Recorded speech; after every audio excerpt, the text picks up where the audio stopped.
प्रिय विद्यार्थियों, राजकीय महाविद्यालय अंता के यूट्यूब चैनल पर आप सभी का पुनः एक बार बहुत बहुत स्वागत है, हार्दिक अभिनंदन।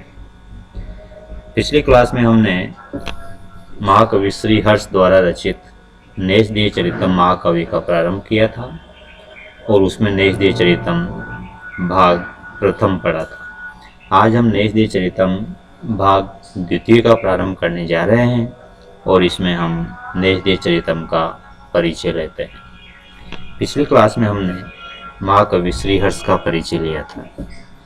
नेषदेय चरितम के परिचय में सर्वप्रथम हम सर्ग संख्या से प्रारंभ करते हैं। नेषदेय चरितम महाकाव्य की सर्ग संख्या है 22। इसमें प्रधान रस है श्रृंगार। इसके नायक है नल। जो इसके नायक हैं नल, ये एक धीरोदात्त नायक हैं जो नायकों की श्रेणी में सर्वश्रेष्ठ नायक माने जाते हैं। नायक के 4 भेद होते हैं, मुख्य भेद 4 हैं: धीरोदात्त, धीरोधत्त, धीर प्रशांत और धीर ललित। उनमें से सर्वश्रेष्ठ नायक हैं धीरोदात्त और उसी श्रेणी के नायक में गिनती होती है नल की। नेषदेय चरितम महाकाव्य की नायिका हैं दमयंती और इसे स्वकीय श्रेणी की नायिका माना जाता है।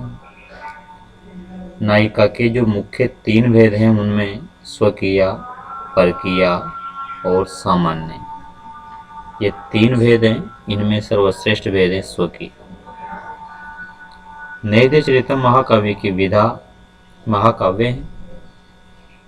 नाटक साहित्य, कथा साहित्य, आख्यायिका साहित्य, महाकाव्य साहित्य, खंड काव्य साहित्य, इस प्रकार काव्य के अनेक भेद होते हैं, अनेक विधाएं होती हैं। उनमें से नेषदेय चरितम महाकाव्य विधा का ग्रंथ है। नेषदेय चरितम महाकाव्य का उपजीव्य है महाभारत का वन पर्व। उपजीव्य से तात्पर्य है कि नेषदेय चरितम की कथा वस्तु का मुख्य स्रोत क्या है, किस ग्रंथ में से इसकी कहानी ली गई। महाभारत के वन पर्व का नलोपाख्यान इसका उपजीव्य है। नलोपाख्यान का वर्णन महाभारत के वन पर्व में 53 से 79 अध्याय तक मिलता है। नेषदेय चरितम महाकाव्य में प्रतिनायक है अग्नि, इंद्र, वरुण और यम। ये जो 4 देवता हैं इन्हें नेषदेय चरितम में प्रतिनायक की श्रेणी में रखा गया है। इसकी विशेषता है कि नेषदेय चरितम बृहत्त्रयी का सर्वश्रेष्ठ महाकाव्य है। इसकी मूल सर्ग संख्या 60 है। ऐसा कहा जाता है कि नेषदेय चरितम महाकाव्य में मूलतः 60 सर्ग थे, किंतु वर्तमान में केवल 22 सर्ग ही उपलब्ध होते हैं। विशेष बात यह है कि नेषदेय चरितम महाकाव्य में श्रृंगार के 3 रूपों का प्रयोग हुआ है। श्रृंगार के 3 रूप होते हैं: अयोग श्रृंगार, संयोग श्रृंगार और वियोग श्रृंगार।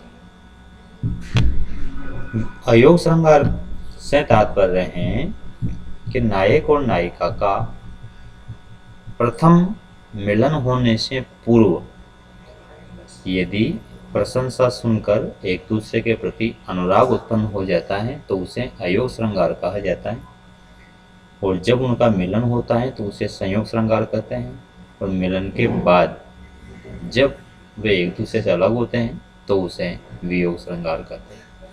तो इस महाकाव्य में श्रृंगार के इन तीनों ही रूपों का वर्णन हुआ है। नेषदेय चरितम महाकाव्य में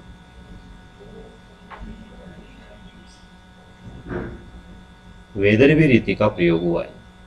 नेषदेय चरितम में स्वयं श्री हर्ष ने कहा है कि धन्यासि वैदर्भी गुणे उदारे, हे वैदर्भी तुम उदार गुणों के कारण धन्य हो।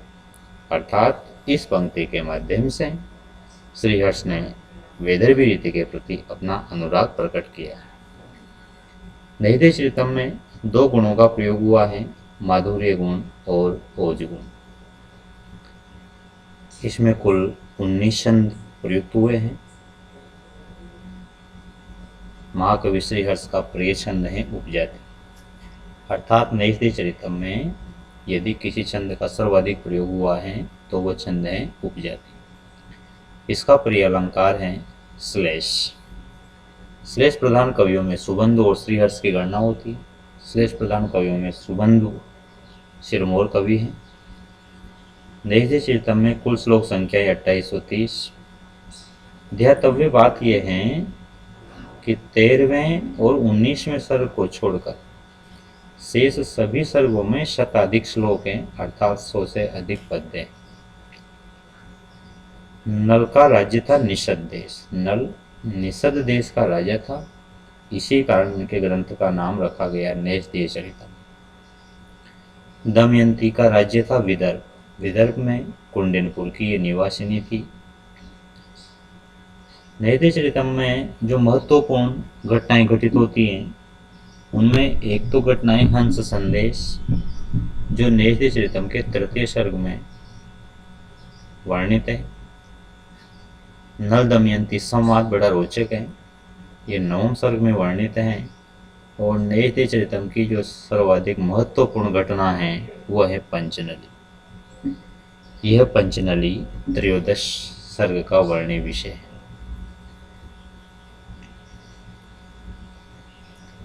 जब दमयंती का स्वयंवर होता है तो इंद्र, अग्नि, वरुण और यम ये चारों देवता भी नल का रूप धारण करके स्वयंवर में पहुंच जाते हैं और नल भी पहुंच जाता है। तो एक ही रूप के 5 व्यक्ति वहां पर उपस्थित मिलते हैं दमयंती को। तो दमयंती बड़ी संदेह युक्त हो जाती है, अधीर हो जाती है, भयभीत हो जाती है कि अब नल का वर्ण कैसे संभव है, क्योंकि उसको 5 नल दिखाई देते हैं। तो उसकी जो प्रतिहारी है सरस्वती, वह श्लेष युक्त श्लोक पढ़ करके, श्लेष युक्त श्लोक बोल करके दमयंती को इस बात का इशारा करती है कि इनमें से नल कौन है। उसके भाव को समझते हुए दमयंती नल के ऊपर माला डाल देती है और दोनों का विवाह संपन्न हो जाता है। तो नल के रूप के 5 व्यक्ति वहाँ उपस्थित होने के कारण इस घटना को, इस प्रसंग को पंचनली की संज्ञा दी गई, जो नैषधीय चरितम का सर्वाधिक रोचक प्रसंग है। नल दमयंती को अभिशाप देता है कली, क्योंकि वह दमयंती से विवाह करना चाहता था। दमयंती के पिता थे भीमसेन। नैषधीय चरितम के 2 उपनाम हैं, एक तो श्रृंगारामृत शीतगु और एक श्रृंगार भंग्या। नैषधीय चरितम का प्रमुख वाक्य है आर्जवम ही कुटिलेषु न नीति, अर्थात कुटिल लोगों के साथ आर्जव की नीति, सरलता की नीति, सरलता का व्यवहार नहीं करना चाहिए, उचित नहीं है। तो ये था नैषधीय चरितम का भाग 2। इसके बाद हम अगले महाकवि अश्वघोष की तरफ बढ़ते हैं, जिन्होंने बुद्ध चरितम की रचना की थी, लेकिन उसके लिए हमें अगली कक्षा का इंतजार करना होगा। आज के लिए बस इतना ही काफ़ी है। आप सभी का बहुत बहुत धन्यवाद।